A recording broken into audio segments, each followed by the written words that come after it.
A new affordable housing development for folks over the age of 55 is under construction. The development promises to include access to on-site wellness programs and other services. And here to tell us more is Joel Helly from CVS Health, which invested $22 million into the project. Good to have you here. Thanks for joining us. Thank you for having me today. Yeah, West Point 2 Apartments they're called. What's this all about? So very excited to invest in affordable housing. I'm not sure if you know, but Arizona has the 4th largest homelessness in all of the United States. And especially for people 55 and older and or disabled people, we have a problem here in Arizona. And this allows us to provide affordable housing by investing in federal tax credits, investing in Tucson. It's right downtown there, the light rail is right there.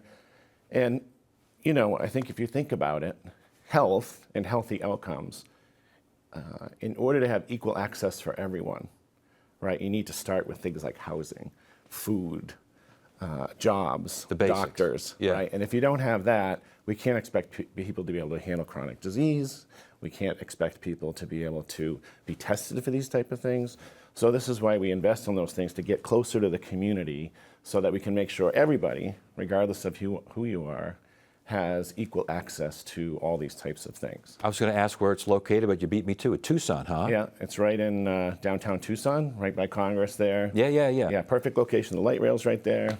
85 new affordable housing units that we got here? For folks 55 and older? Yes. There's another one right next door that was already built. That's West Point 1? Yes. I see, I figured that out all by myself. I did the math and everything.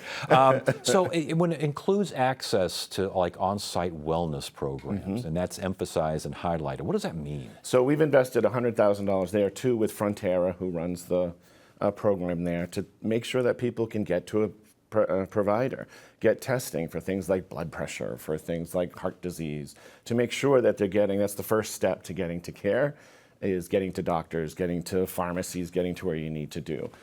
They also do even things like yoga and things like, you know, helping people to go to the gym. Wraparound services for those with disabilities, what does that mean? Yeah, so, you know, the affordable housing unit is set up so that if some of those units, regardless of your disability, they have access, there's, you know, the bathrooms, the getting up there in the elevator, all that stuff is very easy for people so that their disability doesn't get into the way of them being able to live there and thrive. As far as services are concerned, mental health also here, what does that involve there? Most important thing today, right? Mental health, since COVID especially, is a serious issue, and we need to make sure people have access to those issues, to those doctors. I'll tell you this, I talked to a woman down there in Tucson who was in West Point 1, and she said, you know, I worked my whole life, I had my own business, and then I got sick, and I couldn't do my business, and I almost was homeless. I was this close, and I finally got into this West Point 1, and she was crying and said, I couldn't afford it before. Now I have an affordable rent.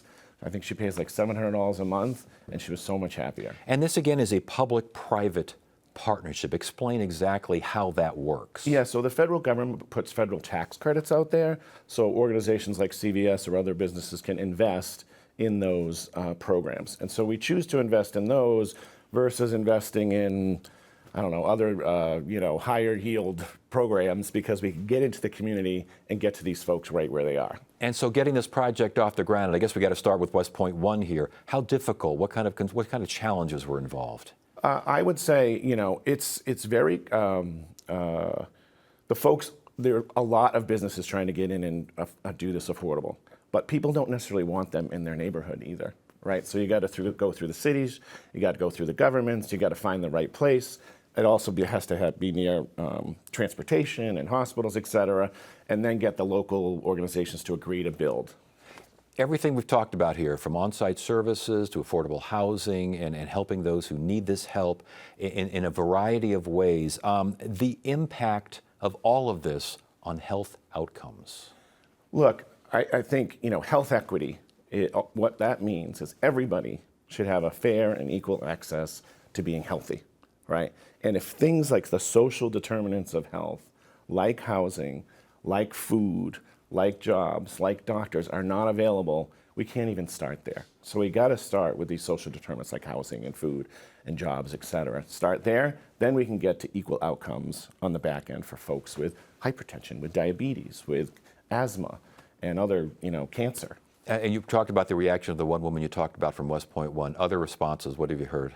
That the people are so excited. The biggest problem, I would say, is there's not enough. Yeah. Right, there's not enough there. There was another mom here. We have one in Phoenix here, and she and her husband both had jobs, lost their job. She lost her job during COVID. They had 2 kids, lost their apartment. She had to give her kids to her sister, and her husband and her lived in a car until she was able to get into this affordable housing. And she was so grateful that she finally was able to find it. Last question here. Timetable for construction on West Point 2. So we started now about a year. I'd say about a year from now, we'll be done. All right. Well, good luck on that. And thanks for sharing this story. It sounds good, Joel. Thank you Great. so much. Thank you so much for having me.